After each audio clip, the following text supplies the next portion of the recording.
ಪವಿತ್ರವಾದ ಕುಮಾರಧಾರ ನದಿಯ ತಪ್ಪಲಿನ ನಿಸರ್ಗ ರಮಣೀಯ ಸ್ಥಳವಾದ ಕೊಯ್ಲ ಗ್ರಾಮದಲ್ಲಿರುವ ಆತೂರು ಶ್ರೀ ಸದಾಶಿವ ಮಹಾಗಣಪತಿ ದೇವಸ್ಥಾನವು ತುಳುನಾಡಿನ ಪರಮ ಪವಿತ್ರ ಪುಣ್ಯ ಕ್ಷೇತ್ರಗಳಲ್ಲಿ ಒಂದು. ದಕ್ಷಿಣ ಕನ್ನಡ ಜಿಲ್ಲೆಯ ಕಡಬ ತಾಲೂಕಿನ ಕೊಯ್ಲ ಗ್ರಾಮದಲ್ಲಿ ವಿಶಾಲವಾಗಿ ಕಂಗೊಳಿಸುತ್ತಿರುವ ಈ ದೇವಾಲಯವು ಕೊಯ್ಲ ಗ್ರಾಮದ ದೇವಸ್ಥಾನವಾಗಿರುವ ಜೊತೆಗೆ ಸುತ್ತಮುತ್ತಲ ಹತ್ತೂರ ಭಕ್ತರ ಪಾಲಿಗೆ ಶಾಂತಿಧಾಮವಾಗಿ ಗುರುತಿಸಿಕೊಂಡಿದೆ. ಶ್ರೀ ಸದಾಶಿವ ದೇವರ ಜೊತೆಗೆ ಮಹಾಗಣಪತಿಗೂ ವಿಶೇಷ ಪ್ರಾತಿನಿಧ್ಯ ಇರುವ ಕ್ಷೇತ್ರದಲ್ಲಿ ಇದೀಗ ವಾರ್ಷಿಕ ಜಾತ್ರೋತ್ಸವದ ಸಂಭ್ರಮ. ಈ ಕ್ಷೇತ್ರದಲ್ಲಿ ಶ್ರೀ ಸದಾಶಿವನ ಉಪಾಸನೆಗೆ ಸುಮಾರು 600 ವರ್ಷಗಳ ಇತಿಹಾಸ ಇರುವುದಾಗಿ ಹಿರಿಯರು ಹೇಳುತ್ತಾರೆ. ಶಾಲಿವಾಹನ ಶಕೆ 1664ರಲ್ಲಿ ವ್ಯಾಸರಾಯ ಮತ್ತು ಶಂಕರ ಬಲ್ಲಾಳರ ಆಡಳಿತ ಕಾಲದಲ್ಲಿ ಈ ದೇವಸ್ಥಾನವನ್ನ ಪುನಶ್ಚೇತನಗೊಳಿಸಲಾಯಿತು.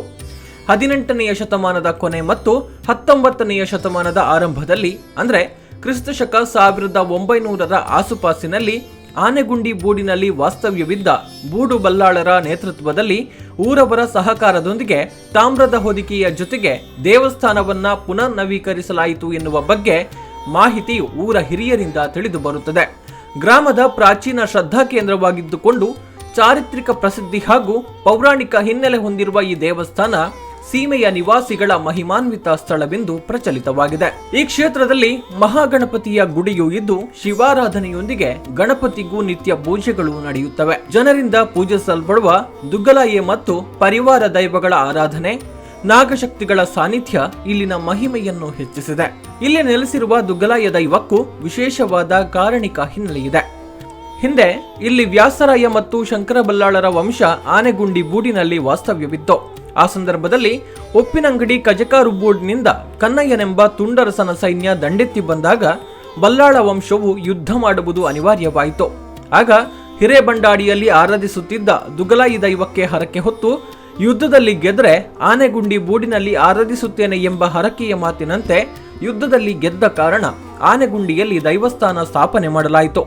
ಆ ಕಾಲದಲ್ಲಿ ಆನೆಗುಂಡಿ ಬೂಡಿನಲ್ಲಿ ಅಕ್ಕಮ್ಮ ಬಲ್ಲಾಳ್ ಮತ್ತು ರಾಮಯ್ಯ ಬಲ್ಲಾಳರ ಆಡಳಿತವಿತ್ತು. ಊರಿನ ಶ್ರದ್ಧಾ ಕೇಂದ್ರವಾದ ಆತೂರು ಶ್ರೀ ಸದಾಶಿವ ದೇವಸ್ಥಾನದ ಆಡಳಿತವನ್ನು ಇವರೇ ನೋಡಿಕೊಳ್ತಾ ಇದ್ರು. ಆ ಕಾರಣದಿಂದ ಊರಿನ 5 ದಿನದ ವಾರ್ಷಿಕ ಜಾತ್ರೆ ಮುಗಿಸಿ 6ನೆಯ ದಿನದಂದು ದುಗ್ಗಲಾಯಿ ದೈವಕ್ಕೆ ನೇಮೋತ್ಸವವನ್ನ ಆಚರಿಸುವುದು ರೂಢಿಯಾಯಿತು. ಈ ಸಂಪ್ರದಾಯ ಇಂದಿಗೂ ಮುಂದುವರೆದುಕೊಂಡು ಬಂದಿದೆ. ಅಕ್ಕಮ್ಮ ಬಳ್ಳಾಳ್ತಿ ಮತ್ತು ಕನ್ನಯ್ಯರ ನಡುವೆ ನಡೆದ ಯುದ್ಧದಲ್ಲಿ ಕನ್ನಯ್ಯರ ಕುದುರೆಯನ್ನ ಅಕ್ಕಮ್ಮ ಬಳ್ಳಾಳ್ತಿಯು ಸೇನಾಪಡೆ ಕೊಂದು ಹಾಕಿದ ಜಾಗಕ್ಕೆ ಕರ್ನಾಟಕ ಎಂದು, ಅವರ ಆನೆ ಬಿದ್ದ ಜಾಗಕ್ಕೆ ಆನೆಗುಂಡಿ ಎಂದು ಹೆಸರಾಯಿತು. ಅಕ್ಕಮ್ಮ ಬಳ್ಳಾಳ್ತಿಯ ಸೇನಾನಿಗಳಾದ ಬೋಳಮೆ ಗುರಿಕಾರ ಮತ್ತು ಕಲಾಯಿ ಗುರಿಕಾರನ ನಡುವೆ ನಾನು ಕೊಂದದ್ದು ಎನ್ನುವ ವಿವಾದ ಆರಂಭವಾದ ಕಾರಣ ಕೊಂದದ್ದು ಯಾರು ಎನ್ನುವುದನ್ನು ತೀರ್ಮಾನಿಸಲು ಅಸಾಧ್ಯವಾಯಿತು. ಹೀಗಾಗಿ ದುಗ್ಗಲಾಯಿ ದೈವದ ನೇಮದ ಸಂದರ್ಭದಲ್ಲಿ ದೈವವು ಕತ್ತರಿ ಬೂಳ್ಯವನ್ನ ಕೊಡುವಂತಾಯಿತು. ಈ ಪದ್ಧತಿ ಈಗಲೂ ಮುಂದುವರೆದುಕೊಂಡು ಬಂದಿದೆ. ಇದು ಸಾಧಾರಣ 600 ವರ್ಷಗಳ ಹಿಂದೆ ದೇವಸ್ಥಾನದ ಮುಗುಳಿಯನ್ನು ನೋಡಿದಾಗ ಅದರ ಬರಹದ ಪ್ರಕಾರ 1600 ವರ್ಷಗಳ ಹಿಂದೆ ವ್ಯಾಸರಾಯ ಬಲ್ಲಾಳ ಮತ್ತು ಶಂಕರ ಬಲ್ಲಾಳರ ಕಾಲದಲ್ಲಿ ಈ ದೇವಸ್ಥಾನವು ಅಭಿವೃದ್ಧಿಯನ್ನು ಪಡೆದಿದೆ ಅನ್ನೋದನ್ನು ಆ ದಾಖಲೆಯಿಂದ ಗೊತ್ತಾಗ್ತದೆ. ಅದರ ಮೊದಲೇ ಅಕ್ಕಮ್ಮ ಬಳ್ಳಾಳತಿಯವರ ಆಡಳಿತದಲ್ಲೂ ಈ ದೇವಸ್ಥಾನ ಇತ್ತು ಅನ್ನೋದು ಜನರ ಬಾಯಿಂದ ಬಂದಂತಹ ಕಥೆಗಳ ಇತಿಹಾಸದಿಂದ ತಿಳಿದು ಬರುತ್ತದೆ. ಸದಾಶಿವ ದೇವರ ದೇವಸ್ಥಾನದಲ್ಲಿ ಗಣಪತಿಗೂ ಆರಾಧನೆ ಆಗುತ್ತದೆ. ಅದರೊಂದಿಗೆ ದುಗ್ಗಲಾಯಿ ದೈವದ ಹಾಗೂ ಪರಿವಾರ ದೈವಗಳಿಗೂ ತಂಬಿಳೆಗಳು ಸೇವೆಗಳು ಜರುಗುತ್ತವೆ. ದೇವಸ್ಥಾನದ ಪಕ್ಕದಲ್ಲೊಂದು ಕೆರೆ ಇದೆ, ನೆತ್ತರಿ ಕೆರೆ ಅಂತ ಹೇಳ್ತೇವೆ. ಆ ನೆತ್ತರಿ ಕೆರೆ ಅಂದರೆ ನಮ್ಮ ಸದಾಶಿವ ದೇವರ ಮೂರ್ತಿ ಸಿಕ್ಕಿದಂಥ ಜಾಗ ಅಂತ ಹೇಳ್ತಾರೆ.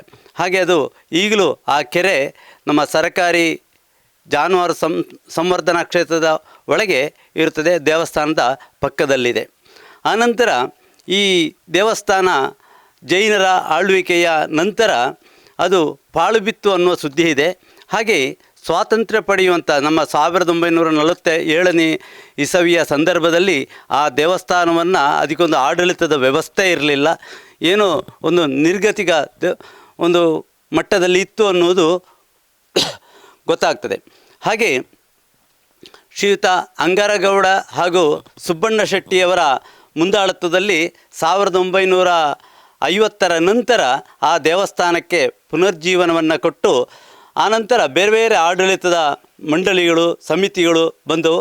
ಸಾಧಾರಣ ಎಲ್ಲರೂ ಸ್ವಲ್ಪ ಕೆಲಸವನ್ನು ಮಾಡ್ತಾ ಎಲ್ಲ ಆಡಳಿತ ಮಂಡಳಿಯು ಸ್ವಲ್ಪ ಸೇವೆಯನ್ನು ಸಲ್ಲಿಸ್ತಾ ಇದೀಗ ಕಳೆದ 2.5 ವರ್ಷದಿಂದ ನಮ್ಮ ವ್ಯವಸ್ಥಾಪನಾ ಸಮಿತಿಗೆ 9 ಜನರಿರುವಂತಹ ಒಂದು ಆಡಳಿತ ಸಮಿತಿಗೆ ಜವಾಬ್ದಾರಿ ಬಂದಿದೆ. ನಮ್ಮ ಶ್ರೀ ಸದಾಶಿವ ದೇವಸ್ಥಾನದ ವ್ಯವಸ್ಥಾಪನಾ ಸಮಿತಿ ಬಂದ ಮೇಲೆ ನಮ್ಮ ಆಡಳಿತದಲ್ಲಿ ಊರಿನವರನ್ನು ಒಗ್ಗೂಡಿಸಿಕೊಂಡು ಎಲ್ಲ ವರ್ಗಗಳನ್ನು ಸೇರಿಸಿಕೊಂಡು ಒಂದು ಗ್ರಾಮ ವಿಕಾಸದ ಪರಿಕಲ್ಪನೆಯಲ್ಲಿ ನಾವು ಆಡಳಿತವನ್ನು ಮಾಡ್ತಾ ಇದ್ದೇವೆ. ಗ್ರಾಮ ವಿಕಾಸ ಅಂದರೆ ದೇವಸ್ಥಾನವೂ ಅಭಿವೃದ್ಧಿ ಆಗಬೇಕು, ಒಟ್ಟೊಟ್ಟಿಗೆ ಗ್ರಾಮದ ಜನರು ಮತ್ತು ಗ್ರಾಮ ಅಭಿವೃದ್ಧಿಯೂ ಆಗಬೇಕು ಅನ್ನುವ ಒಂದು ಪರಿಕಲ್ಪನೆಯಲ್ಲಿ ಹೊರಟಿದ್ದೇವೆ. ಅದಕ್ಕೋಸ್ಕರ ಮೊದಲನೆಯದಾಗಿ ಸಾಮರಸ್ಯ, ಆಮೇಲೆ ವ್ಯವಸ್ಥೆ, ಆಮೇಲೆ ಅಭಿವೃದ್ಧಿ, ಈ ವಿಚಾರಗಳನ್ನು ಮುಂದಿಟ್ಟುಕೊಂಡು ನಾವು ಹೊರಟಿದ್ದೇವೆ.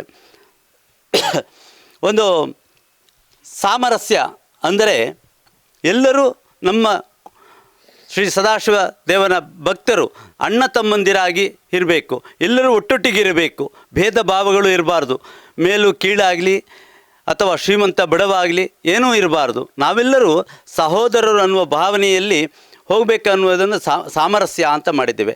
ಅದಕ್ಕೋಸ್ಕರ ಗ್ರಾಮಗಳಲ್ಲಿ ನಾವು 12 ಬಯಲುಗಳನ್ನು ಮಾಡಿದ್ದೇವೆ. 12 ಬಯಲುಗಳು 60 ಮನೆಗಳ ಒಂದು 12 ಬಯಲುಗಳನ್ನು ಮಾಡಿದ್ದೇವೆ. ಒಟ್ಟು ಸಾಧಾರಣ 780 ಮನೆಗಳಿವೆ. ಹೀಗೆ ಅಂದಿನಿಂದ ಇಂದಿನವರೆಗೂ ಬೆಳಗುತ್ತಾ ಬಂದ ಕ್ಷೇತ್ರವು ಭಕ್ತರ ಸಕಲ ದುರಿತಗಳನ್ನು ದೂರಾಗಿಸುತ್ತಾ ಬರ್ತಾ ಇದೆ.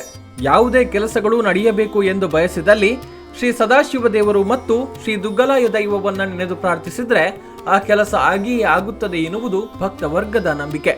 ಜೊತೆಗೆ ಸಂತಾನ ಭಾಗ್ಯ ಇಲ್ಲದವರು ಇಲ್ಲಿಗೆ ಬಂದು ಪ್ರಾರ್ಥನೆ ಸಲ್ಲಿಸಿ ತೆರಳಿದ್ರೆ ಅವರಿಗೆ ಸಂತಾನ ಭಾಗ್ಯ ಒದಗಿಸುವ ಪುಣ್ಯಧಾಮವಾಗಿಯೂ ಕ್ಷೇತ್ರ ಬೆಳಗುತ್ತಿದೆ ಎನ್ನುವುದು ಭಕ್ತ ವರ್ಗದ ನಂಬಿಕೆ. ಈ ದೇವಸ್ಥಾನದ ಕಾರಣಿಕ ಕೂಡ ಭಯಂಕರ ವಿಶೇಷ ಕಾರಣಿಕ. ದುಗ್ಗಲಾಯದ್ದು ಸದಾಶಿವ ಇದು ಒಳ್ಳೆಯ ಕಾರಣಿಕ.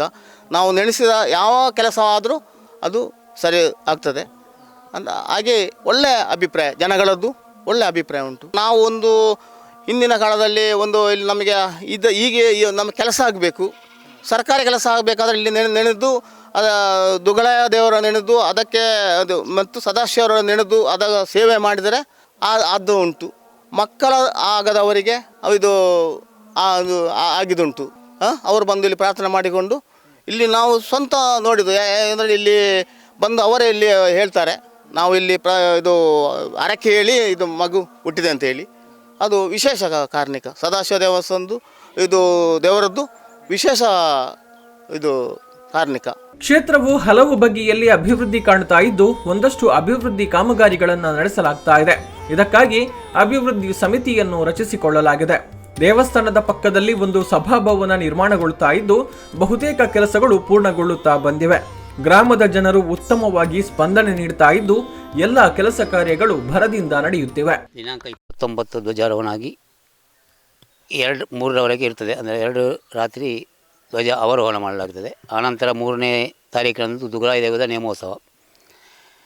ಈಗಾಗಲೇ 2ನೇ ವರ್ಷದಲ್ಲಿ ವಿಜೃಂಭಣೆಯಿಂದ ಈ ಜಾತ್ರೋತ್ಸವ ನಡೆದು ಇವತ್ತು ಈ ವ್ಯವಸ್ಥಾಪನಾ ಸಮಿತಿಯ ಅಧಿಕಾರ ಅವಧಿಯಲ್ಲಿ ಈ ವರ್ಷ ನಡೆಯುವಂಥ 3ನೇ ಜಾತ್ರೋತ್ಸವ. ಹಾಗೆಯೇ ವ್ಯವಸ್ಥಾಪನಾ ಸಮಿತಿಯವರು ಕೆಲವು ಯೋಚನೆ ಮಾಡಿ ಯೋಜನೆಗಳನ್ನು ಹಾಕಿಕೊಂಡಿದ್ದಾರೆ. ಸುಮಾರು ಕೊಯ್ಲ ಗ್ರಾಮದ 12 ಬಯಲುವಾರು ಸಮಿತಿಗಳನ್ನು ಮಾಡಿ ಅನೇಕ ಈ ದೇವಸ್ಥಾನಕ್ಕೆ ಭಕ್ತರ ಸಂಖ್ಯೆ ಜಾಸ್ತಿ ಬರುವ ರೀತಿಯಲ್ಲಿ ಪ್ರತಿ ತಿಂಗಳ ಸಂಕ್ರಮಣ ದಿವಸದಂದು ದುರ್ಗಾ ಪೂಜೆ, ಆನಂತರ ಪ್ರತಿ ಮನೆಯಲ್ಲಿ ಕೂಡ ಒಂದು ತಿಂಗಳಿನಲ್ಲಿ ಒಂದು ಬಯಲಿನ ಒಂದು ಮನೆಯಲ್ಲಿ ಪ್ರತಿ ತಿಂಗಳಲ್ಲಿ ಒಂದು ಭಜನೆ ಒಂದು ಕಾರ್ಯಕ್ರಮ ಈಗ 2 ತಿಂಗಳ ಕಡೆ 2 ತಿಂಗಳದಿಂದ ಮಾಡಿಕೊಂಡು ಬರ್ತಾ ಇದ್ದೇವೆ ನಾವು. ಹಾಗೆಯೇ ಒಂದು ಬೃಹತ್ ಒಂದು ಆಕಾಂಕ್ಷೆಯಂತೆ ನಮ್ಮ ದೇವಸ್ಥಾನದ ಪಕ್ಕದಲ್ಲಿ ಒಂದು ಸಭಾಭವನ ನಿರ್ಮಾಣ ಮಾಡುವಂಥ ಕಳೆದ ವರ್ಷ ಒಂದು ಯೋಚನೆ ಮಾಡಿ ಇದೀಗ ಪೂರ್ಣ ಹಂತದ ಒಂದು ಚಾವಣಿಯ ಕೆಲಸ ಆಗಿ ಇನ್ನೇನು ಕೆಲವೇ ಸುಮಾರು 85-90 ಲಕ್ಷ ರೂಪಾಯಿಗಳ ವೆಚ್ಚವನ್ನು ಭರಿಸಿ ಸಭಾಭವನದ ಕಾಮಗಾರಿ ನಡೀತಾ ಉಂಟು. ಇನ್ನು ಸುಮಾರು 1 ಕೋಟಿ ವೆಚ್ಚದಲ್ಲಿ ಪೂರ್ತಿ ಸಭಾಭವನ ನಿರ್ಮಾಣ ಆಗುವಂಥ ಒಂದು ಯೋಚನೆಯನ್ನು ಹಾಕಿಕೊಂಡಿದ್ದೇವೆ. ಕಳೆದ ವರ್ಷ ಸುಮಾರು 1.5 ಕೋಟಿ ರೂಪಾಯಿಯ ವೆಚ್ಚದಲ್ಲಿ ಮಾಡಬೇಕಂತ ದೃಷ್ಟಿಯಿಂದ ಮಾಡಿದರೂ ಕೂಡ ಇವತ್ತಿನ ಈ ಮೆಟೀರಿಯಲ್ಸ್ಗಳ ದರವನ್ನು ಹೆಚ್ಚಾದ್ದರಿಂದ ಸುಮಾರು 1,80,00,000ವರೆಗೆ ಮುಟ್ಬೋದು ಎನ್ನುವಂಥದ್ದು ನಮ್ಮ ಇಂಜಿನಿಯರ್ಗಳ ಒಂದು ಅಭಿಮತ. ಹಾಗೆ ಇದಕ್ಕೆ ಎಲ್ಲ ನಮ್ಮ ಒಂದು ಯೋಚನೆ ಹೇಗಿದೆ ಅಂದರೆ ನಮ್ಮೊಂದು ಸ್ವಾಭಿಮಾನದ ಮಂಟಪ ಆಗಬೇಕು. ಕೊಯ್ಲಾ ಗ್ರಾಮದ ಗ್ರಾಮಸ್ಥರಿಂದಲೇ ಇದೊಂದು ಸಭಾಭವನ ಆಗಬೇಕು ಅಂತ ಉದ್ದೇಶದಿಂದ ಪ್ರತಿ ಬಯಲುವಾರು ಸಮಿತಿಯವರು, ಪ್ರತಿ ಬಯಲು ಸಂಚಾಲಕರು ಹಲವು ರೀತಿಯ ಪ್ರಯತ್ನಗಳು ಅಭಿಯಾನದ ಮುಖಾಂತರ ಪ್ರತಿ ಮನೆಗೆ 3 ಬಾರಿ ಹೋಗಿ ಇದೀಗ ಸುಮಾರು ಒಂದು 60 ಲಕ್ಷ ರೂಪಾಯಿ ಕೊಯ್ಲಾ ಗ್ರಾಮದ ಜನತೆಯಿಂದ ಸಂಗ್ರಹ ಆಗಿದೆ. ಕ್ಷೇತ್ರದಲ್ಲಿ ವರ್ಷಂಪ್ರತಿ ನಡೆದುಕೊಂಡು ಬರುವ ಜಾತ್ರಾ ಮಹೋತ್ಸವ ಮಾರ್ಚ್ 29ರಿಂದ ಏಪ್ರಿಲ್ 2ರವರೆಗೆ ಸಂಭ್ರಮ ಸಡಗರದಿಂದ ನಡೆಯಲಿದೆ. ಇದಕ್ಕಾಗಿ ಎಲ್ಲಾ ರೀತಿಯ ಸಿದ್ಧತೆಗಳು ನಡೆಯುತ್ತಾ ಇದೆ. ಈ ಮೂಲಕ ಕ್ಷೇತ್ರದ ಜಾತ್ರಾ ಮಹೋತ್ಸವದಲ್ಲಿ ಸಮಸ್ತ ಭಕ್ತ ಸಮೂಹ ಭಾಗಿಗಳಾಗಿ ಕೃತಾರ್ಥರಾಗಲಿದ್ದಾರೆ. ಹರೀಶ್ ಬಾರಿಂಜ, ಧನುಷ್ ಜೊತೆಗೆ ಗೌತಮ್ ಶೆಟ್ಟಿ, ಸುದ್ದಿ ನ್ಯೂಸ್, ಪುತ್ತೂರು.